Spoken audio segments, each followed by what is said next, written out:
నందీశ్వరుడు అనేది. ఓం నమ శివాయ, హర హర మహా. Hello guys, welcome back to my YouTube channel. ఇప్పుడు నిన్న వీడియో ప్రకారంగా ఏదైతే మేము చెప్పామో నెక్స్ట్ టెంపుల్ దర్శనం ఎలా ఉంటుంది, లోపల ఎలా ఉంటుందని ఈ వీడియోలో అయితే చూపించబోతున్నాను. సో టెంపుల్ దర్శనానికి వెళ్తున్నాం అనమాట అందరం కలిసి. సో వీడియోని పూర్తిగా చూడండి. వీడియో అయితే నేను మీకు చూపిస్తాను. ఇప్పుడు టెంపుల్ ఎంట్రన్స్ దగ్గర నుంచి లోపల ఇక్కడ గ్రామ పంచాయతీ కాళేశ్వరం అని ఉందన్నమాట. గ్రామ పంచాయతీ కాళేశ్వరం అని ఒక బోర్డు అనేది ఉందన్నమాట. అల్లుడిని ఎత్తుకొని మరి పరిగెడుతున్నాడు. ఈ సత్రం అది అనమాట. అట్లా ఉంది. ఆటోస్ తిరుగుతున్నాయి. ఆటోస్ ఎక్కడి నుంచి ఉన్నాయి అనేది మనకి మేబీ బస్ స్టాండ్ నుంచి టెంపుల్ వరకు ఆటోస్ అనేవి ఉండొచ్చు. సో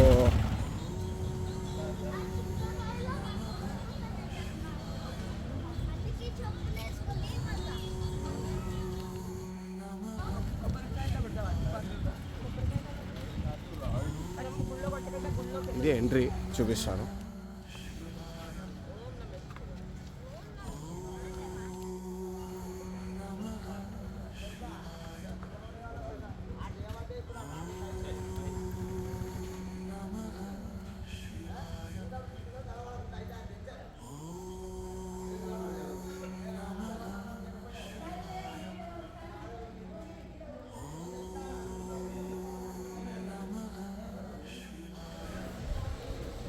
శివాయ్.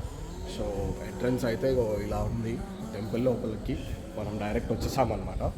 సో ఇదేంటంటే ధర్మదర్శనం లైన్. ఇక్కడ మీరు చూడొచ్చు, పూజా టికెట్ల కౌంటర్ దగ్గర ఆల్రెడీ క్రౌడ్ అనేది స్టార్ట్ అయిపోయింది అనమాట. ఇదేంటంటే కార్తీక మాసంలో అందరూ కార్తీక దీపాలు వెలిగించుకుంటారు కదా. నేను నిన్న ఇక్కడ వెలిగించిన కార్తీక దీపాలు అనమాట ఇవన్నీ. చూడొచ్చు మీరు.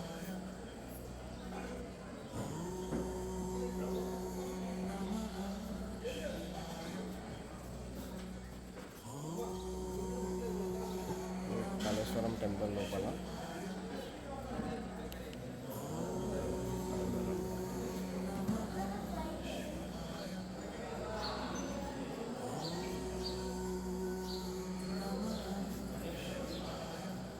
సో మనం ఎంట్రీ ఫస్ట్ మనకు దర్శనం ఇచ్చేది నందీశ్వరుడు.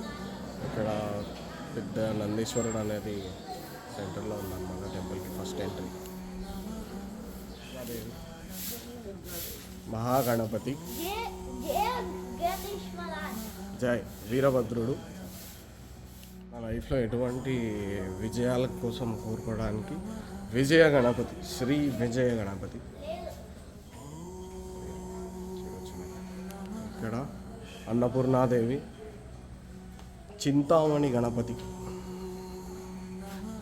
చింతామణి గణపతి,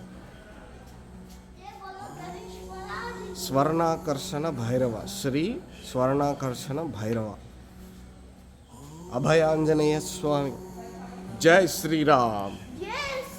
దర్శనంకి అయితే వచ్చేసామన్నమాట. ఇక్కడ మీరు చూడొచ్చు ఏంటంటే నందీశ్వరుడు 4 దిక్కులా స్థాపించబడినాడు. ఇక్కడ స్పెషాలిటీ ఏంటంటే 2 లింగాలు. సో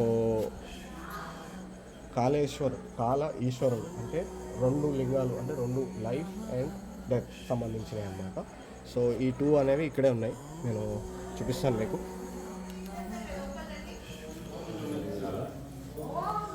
ఓం నమ శివాయ, హర హర మహా.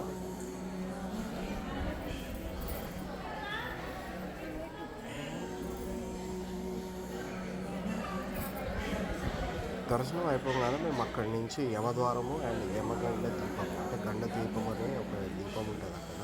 దానికి మొక్కుతారు అందరూ. చూపిస్తారు. అండ్ అన్ని దర్శనాలు కంప్లీట్ అయిపోయిన తర్వాత మేము అక్కడి నుంచి కార్తీక దీపం వెలిగించడానికి గుడి దగ్గరలో ఉన్న ఉసిరి చెట్టు దగ్గరికి వచ్చాను అనమాట.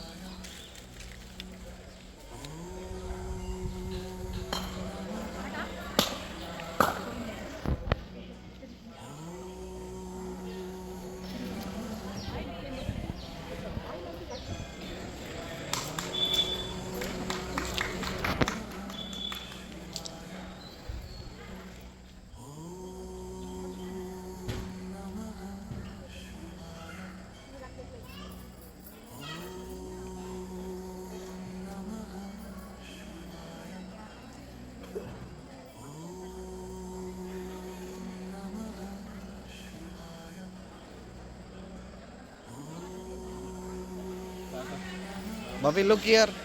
Bobby, look here.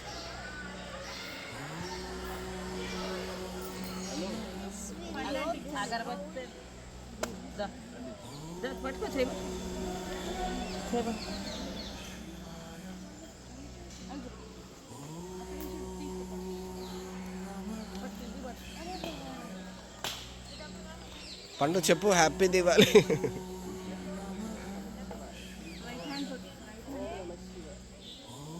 ఓం నమ శివాయ. హర హర మహాదేవ శంభో శంకర. నమః పార్వతీపతే. హర హర మహాదేవ శంభో శంకర. హర కన్ఫ్యూజ్ చేస్తే ఎంత బాగా కన్ఫ్యూజ్ అవుతుంది.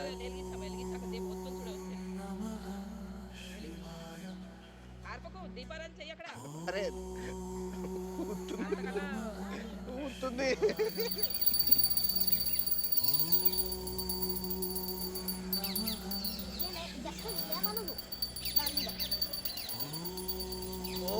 ఇక్కడ వచ్చేసాము రోడ్ సైడ్కి. క్యాంపింగ్ మొత్తం జంగల్ జంగల్ ఉన్నది.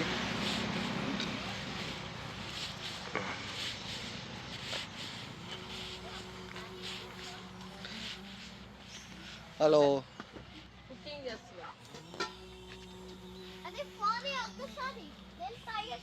సో దర్శనం అండ్ కార్తీక దీపం కార్యక్రమాలు అన్నీ కంప్లీట్ అయిన తర్వాత మేము అక్కడి నుంచి వనభోజనాల కోసం ఒక చెట్టు దగ్గరికి అయితే వచ్చామన్నమాట. అక్కడ మాకు సమ్మక్క సారలమ్మ గద్దెలు కూడా కనిపించినాయి. అండ్ ఇంకా అక్కడే వంట చేసేసుకొని అండ్ అక్కడి నుంచి మంచి పొలాల మధ్యలోకి వెళ్ళి భోజనం చేసామన్నమాట.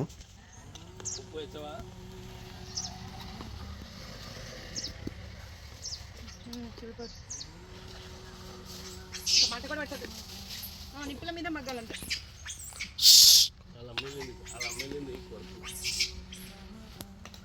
మంకీస్ కా పెట్టేసా.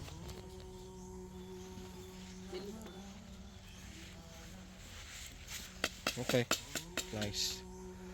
దా ఏం కాదు.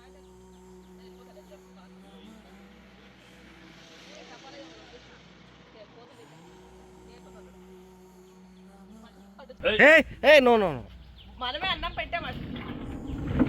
వేసేదానికి అరవకురా భయపడతాయి. పప్పులు కూడా పెట్టు అక్కడ రాయికాడ కూర్చోండి. అయ్యో లాగేసింది.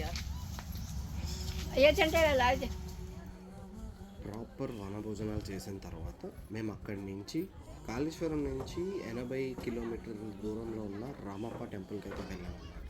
Exactly 80 kilometres. మా అయితే 1 hour 1.5 hour జర్నీ అది.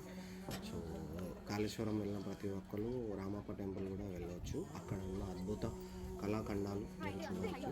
అక్కడ ఏంటంటే అజంతా ఎల్లోరా శిల్పం తర్వాత నెక్స్ట్ ప్రాముఖ్యత ఉన్నది ఏన్షియంట్ ఇండియన్ ఆర్ట్కి అక్కడే అనమాట.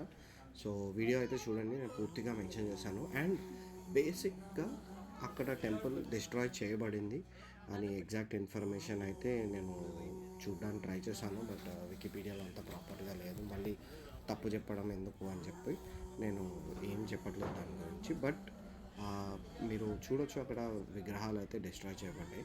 అండ్ అలాగే గుడి చుట్టూ ఒక లైన్ ఆఫ్ అమ్మవారి విగ్రహాలు ఉన్నాయి.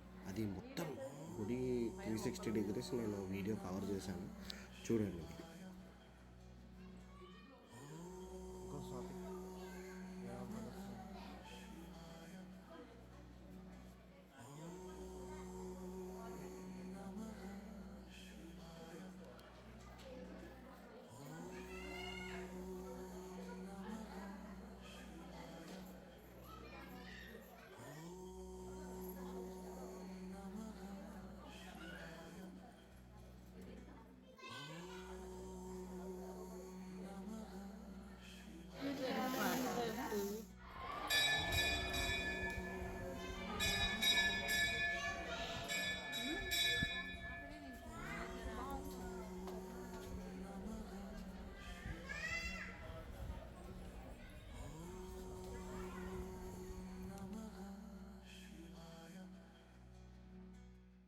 భరతనాట్యంలో ఒక ముద్ర 900.